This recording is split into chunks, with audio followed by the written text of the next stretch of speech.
Assalamualaikum warahmatullahi wabarakatuh. Kami dari kelompok 2 ingin memaparkan hasil diskusi kami tentang elektrokimia.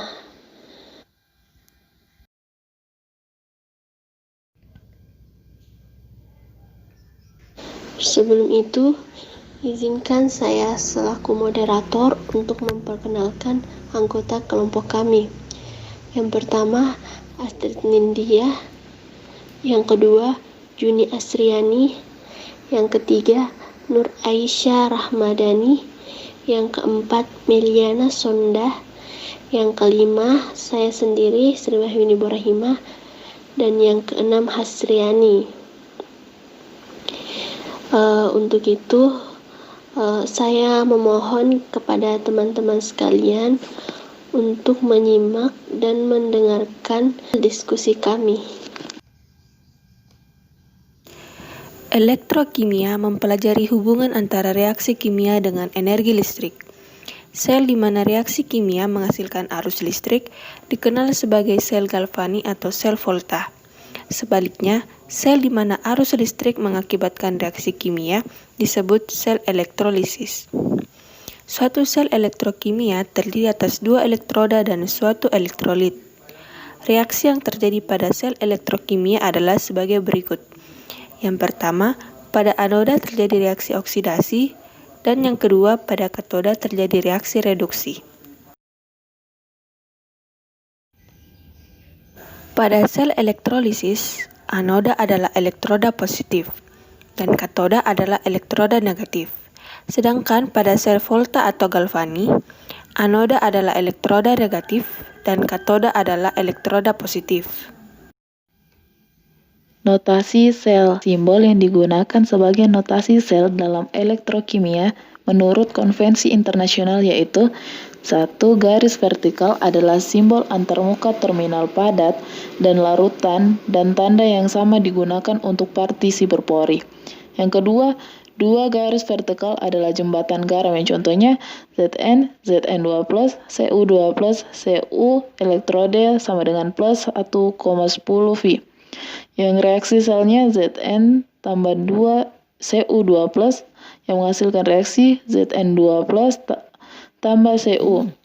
DGL sel. Harga DGL atau daya gerak listrik menyatakan harga batas untuk arus nol dari potensi listrik terminal kanan dengan potensial listrik terminal kiri. Yang elektrode selnya sama dengan elektrode kanan kurang elektrode kiri. Elektrode sel sama dengan elektrode reduksi kurang elektrode oksidasi. Sel dengan elektroda inert PT. Jika menggunakan elektroda inert misalnya untuk reaksi sel, maka Fe3+ tambah I- menghasilkan reaksi Fe2+ tambah 1/2 I2. Maka sel dinyatakan sebagai PT I- I2 P Fe3+, Fe2+, PT elektrode sama dengan 0,24 V. Elektroda hidrogen standar. Elektroda hidrogen standar atau gas hidrogen dengan tekanan 1 atm dialirkan ke elektroda inert yang dilapisi platina, dicelupkan ke dalam larutan asam dengan keaktifan ion hidrogen sama dengan 1, dan ditetapkan 0 volt. 1. Keadaan standar meliputi A. Semua ion dalam konsentrasi 1 molar, lebih tepat keaktifan sama dengan 1. B. Gas pada tekanan 1 atm atau 101,3 kNm-2 pangkat 2. C. Suhu 25 derajat atau 298 Kelvin. D. Menggunakan elektroda platina jika sistem setengah sel tidak termasuk logam. Berikutnya yaitu fungsi platina dalam sel elektrokimia adalah: pertama, penghubung logam inert dengan sistem H2 ke H+. Kedua, tempat gas H2 yang terabsorpsi pada permukaannya. 3. Untuk memperbesar luas permukaan sehingga kesetimbangan antara H2 dan H+ lebih cepat terjadi. Elektroda dilapisi dengan serbuk platina halus. Elektroda kalomel terjadi dari setetes raksa yang bersentuhan dengan larutan KCl yang dijenuhkan terhadap kalomel Hg2Cl2.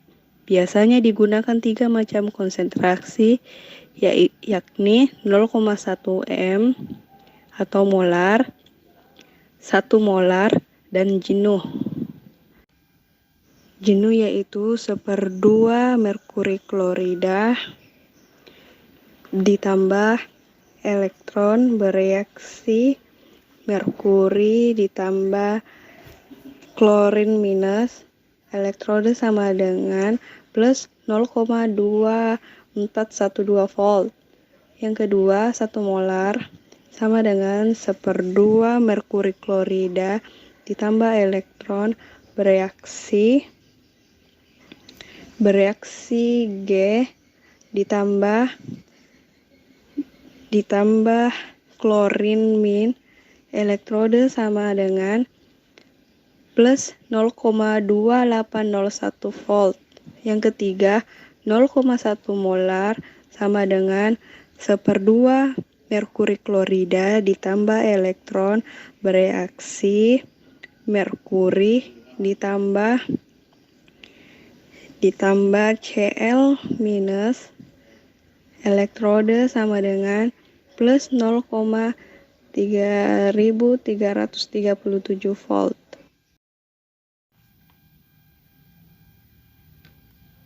DGL sel dan persamaan reaksi.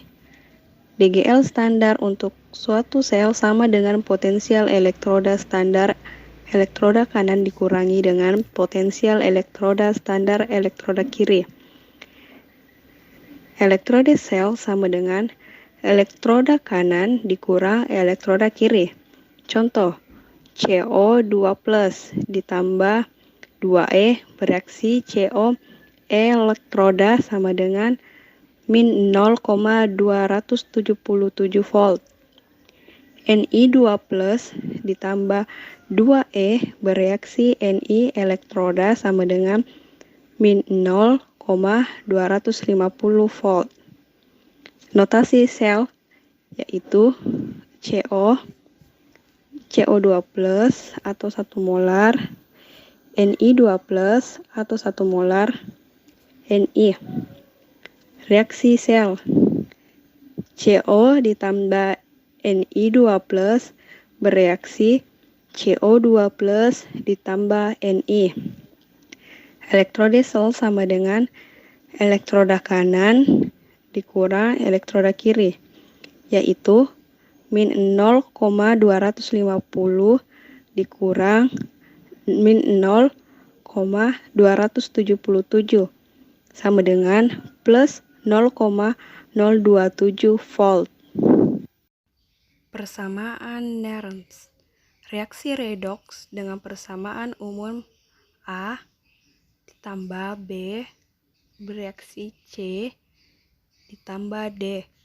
Persamaan Nernst adalah seperti yang tertera pada rumus di bawah ini. Selanjutnya, sel konsentrasi. Sel ini terdiri atas 2 elektroda yang bahannya sama dan dicelupkan ke dalam 2 larutan yang konsentrasinya atau keaktifannya berbeda. Kemudian, elektroda hidrogen, pH dan delta G.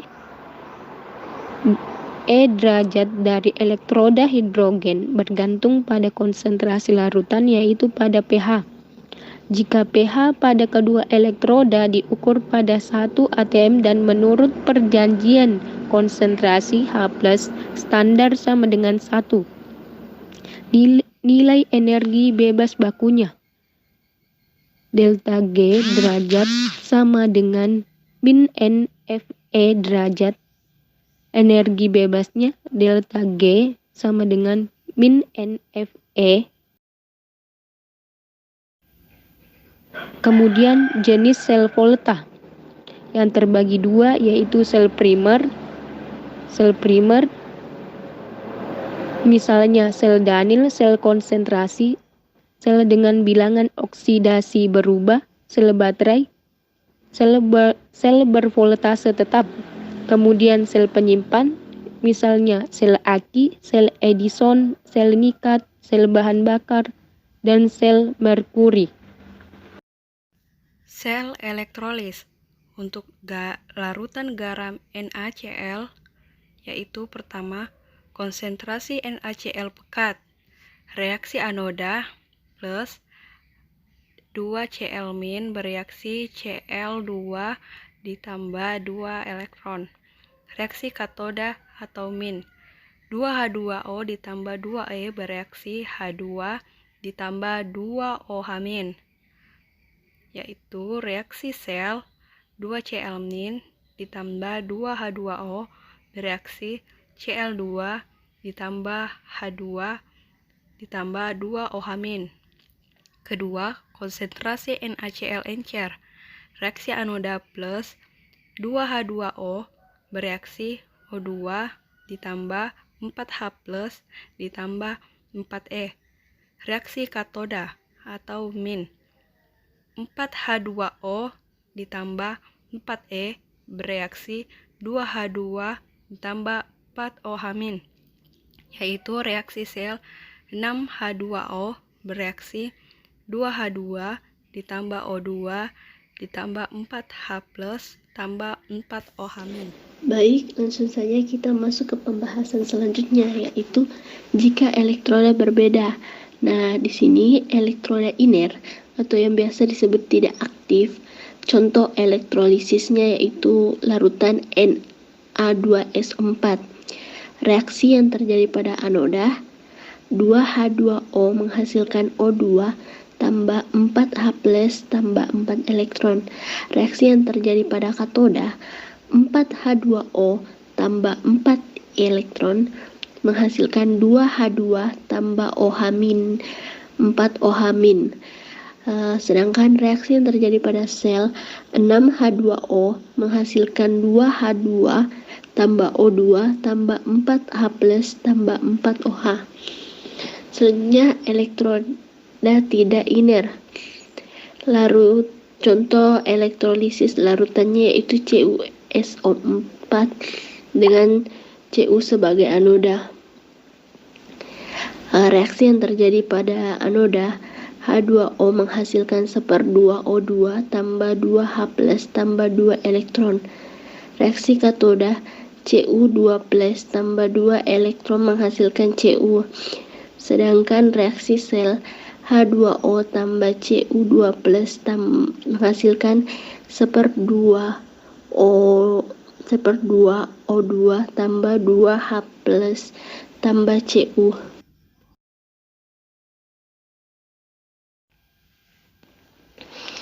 Selanjutnya, aspek kuantitatif elektrolisis. Michael Faraday menemukan aspek kuantitatif dari elektrolisis. Dari hukum Faraday yang terkenal itu, dapat disimpulkan bahwa jumlah mol zat yang dioksidasi atau direduksi pada suatu elektroda adalah sama dengan jumlah mol elektroda yang melalui elektroda tersebut dibagi dengan jumlah elektroda yang terlibat dalam reaksi pada elektroda untuk setiap ion atau molekul zat. Sesama elektrolisis berlaku hubungan. Adapun rumus yang di bawah ini yaitu massa sama dengan jumlah listrik A per N 1 per F. Mekanisme korosi dapat ditulis sebagai berikut, yaitu yang pertama, oksidasi besi. Reaksinya, Fe menghasilkan Fe2+ tambah 2 elektron. 2. Reduksi oksigen. Reaksinya, 1/2 O2 tambah H2O tambah 2 elektron menghasilkan 2 OH-. 3. Pengendapan besi hidroksida. Reaksinya, Fe2+ tambah 2 OH- menghasilkan FeOH 2 kali. 4. Pembentukan karat. FeOH 2 kali tambah seper 2 O2 tambah X kurang 1 H2O menghasilkan seper 2 Fe2 O3 X H2O. Reaksi total yang terbentuk yaitu 2 Fe tambah 3/2 O2 tambah 2 H2O menghasilkan Fe2 O3 X H2O.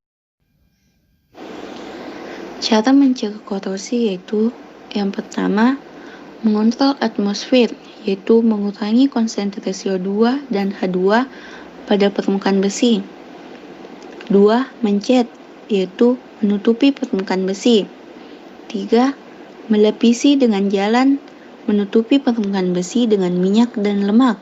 Dan yang terakhir, galvanizer, yaitu melapisi besi dengan seng atau seng atap. Baiklah, itulah tadi hasil pemaparan dari kelompok kami tentang sifat koligatif larutan. Saya selaku moderator memohon maaf bila ada salah kata yang kami ucapkan. Sekian dan terima kasih. Wassalamualaikum warahmatullahi wabarakatuh.